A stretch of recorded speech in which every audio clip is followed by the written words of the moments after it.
Assalamualaikum warahmatullahi wabarakatuh. Selamat pagi, bagaimana kabarnya kalian? Tentu baik-baik saja ya, alhamdulillah. Nah, kali ini kita akan membahas mengenai pengurusan jenazah.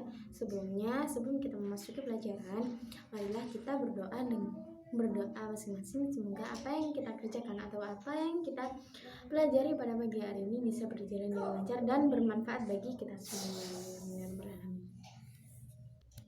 Nah, tentu kalian tidak asing dengan yang namanya apa itu jenazah. Jenazah itu adalah orang yang sudah meninggal yang biasa kita sebut dengan mayat. Nah, kita sebagai seorang muslim, kita mempunyai kewajiban untuk mengurus jenazah. Pengurusan jenazah itu apa saja? Yang pertama adalah kita memandikannya, kita mengkafani, kita mensolati, dan terakhir kita menguburkannya atau menempatkan jenazah tersebut di tempat peristirahatan yang terakhir kalinya, seperti itu.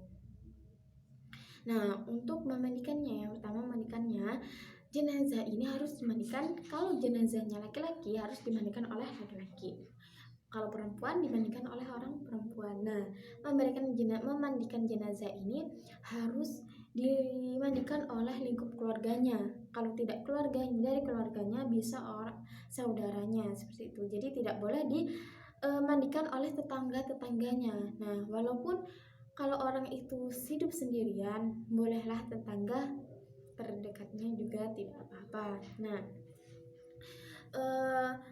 untuk memandikan jenazah ini kita tidak boleh menggunakan air panas, jadi kita harus menggunakan air yang dingin. Nah, kalau air yang panas bisa berakibat menyakiti si mayat tersebut.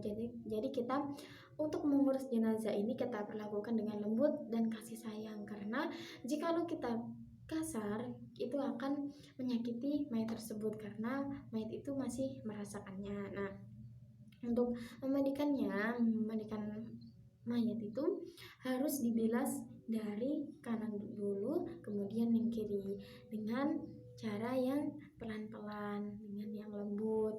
Nah, air sabun yang digunakan itu kita bilas secukupnya saja, jangan terlalu banyak-banyak. Nah, kemudian kita kalau memandikan itu harus memakai sarung tangan untuk membuang kotorannya, untuk menggosok giginya, seperti itu. Nah, untuk memandikannya kita harus menutupi menutupi daerah kemaluannya. Nah, lebih baik juga semuanya tidak apa-apa. Yang terlebih ini yang kemaluannya ini karena takutnya mereka malu ya, tentunya dia malu, yang meninggal itu malu, seperti itu. Dan tempatnya kita memandikan harus di tempat yang tertutup. Nah, tuh. Setelah memandikan semuanya selesai, baru kita keringkan. Jadi keringkannya itu bukan pakai handuk dan digosok-gosok itu tidak. Jadi cukup dikeringkan. Nah, terus caranya seperti ini, tidak terlalu kasar, jadi tidak digosok-gosok seperti itu, tidak. Ditempel-tempelkan ini, setidaknya airnya itu hilang. Kita taruh di meja, kemudian kita lanjut mengkafani, seperti itu. Nah, untuk mengkafani, kalau mayatnya itu jenazahnya perempuan, jadi pakai 3 helai kain kafan. Nah, jika mayatnya itu laki-laki cukup 3 saja, karena kalau perempuan harus memakai jilbab atau masih ada pembaliknya, seperti itu. Yang pertama, ketentuan untuk mengkafani jenazah itu kainnya harus putih, harus putih bersih seperti ini. Tidak perlu yang mahal-mahal karena nantinya juga kainnya akan rusak. Nah, seperti itu. Dan kainnya itu harus diberi wangi-wangian. Nah, sebelumnya seperti ini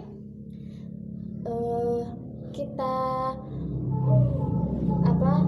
gelar di tikar, misalnya seperti ini, karena ini misal ya, ini kan laki-laki. Nah, jadi cukup hanya ini karena ini contoh. Kita letakkan ini orangnya atau mayatnya ini di atas kain kafan yang sudah letakkan di tikar tadi. Nah, kemudian dilipat tangannya, tidak kelihatan ya. Nah, seperti ini, misal dilipat seperti ini karena ini tidak bisa. Jadi langsung pokoknya dilipat ya, ketentuannya itu dilipat dulu tangannya.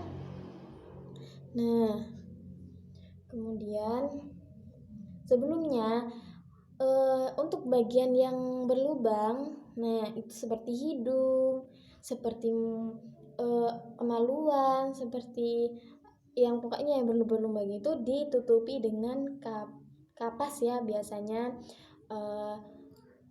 mulut itu, mata dan telinga itu ditutup dengan kapas dan ditaburi dengan wangi-wangian seperti itu.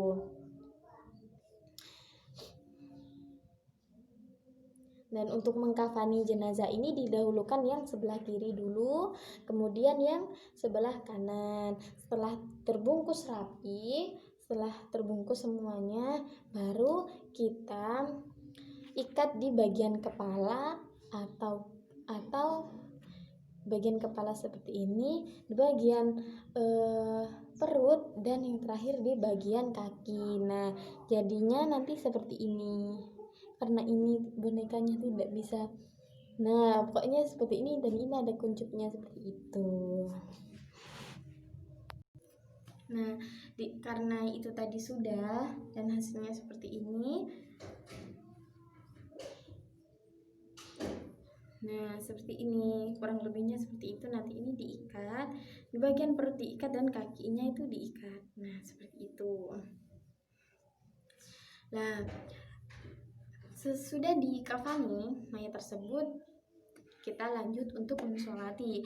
Sholatnya ya seperti sholat-sholat yang biasanya, sholat fardu yang biasanya kita mengangkat kedua belah takbir, kemudian membaca setiap bacaan dengan suara yang pelan, jadi tidak boleh keras. Nah, untuk sholat mayat ini tidak perlu dilakukan oleh orang banyak ya. Boleh, tapi minimal itu softnya itu 3. Nah, setiap soft itu boleh 2 orang seperti itu. Nah, jika sudah disolati, kita langsung menguburkan jenazah tersebut, karena jenazah ini pengurusannya harus cepat-cepat karena kasihan juga di si mayatnya tersebut, itu kasihan. Nah, untuk mensolatinya untuk menguburkannya kita menggali ya liang lahatnya itu. Nah, terus kemudian kita angkat jenazahnya itu pelan-pelan dengan lembut dan sebelumnya turun 3 orang. Nah, yang turun ini biasanya kalau kata orang harus anaknya atau keluarganya. Nah, kalau jika meninggal itu ayahnya, seharusnya yang menguburkannya itu adalah anak-anaknya seperti itu, untuk menghormati orang tuanya yang sudah meninggal. Nah, seperti itu, jadi anaknya yang menguburkannya. Jadi 3 orang itu menerima jenazah dari atas dan meletakkannya di liang lahat seperti itu. Nah, jadi untuk meletakkannya itu kepala di utara dan kaki di selatan, dan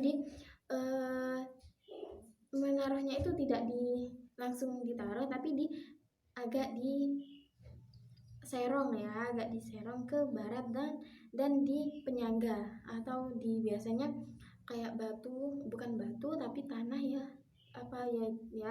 itu ditaruh di belakangnya menghadap ke kiblat seperti itu. Kemudian diberi kayu biar tidak tertimbun oleh tanah, diberi kayu. Kemudian setelah itu kita kembalikan tanah yang sudah digali tadi, dikubur sampai atas. Nah, seperti itu.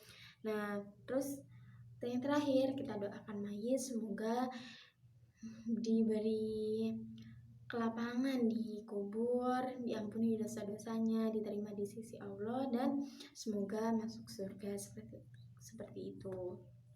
Sekian dari saya. Mungkin jika ada yang ditanyakan, dipersilahkan. Jika tidak, demikian. Kurang lebihnya saya mohon maaf.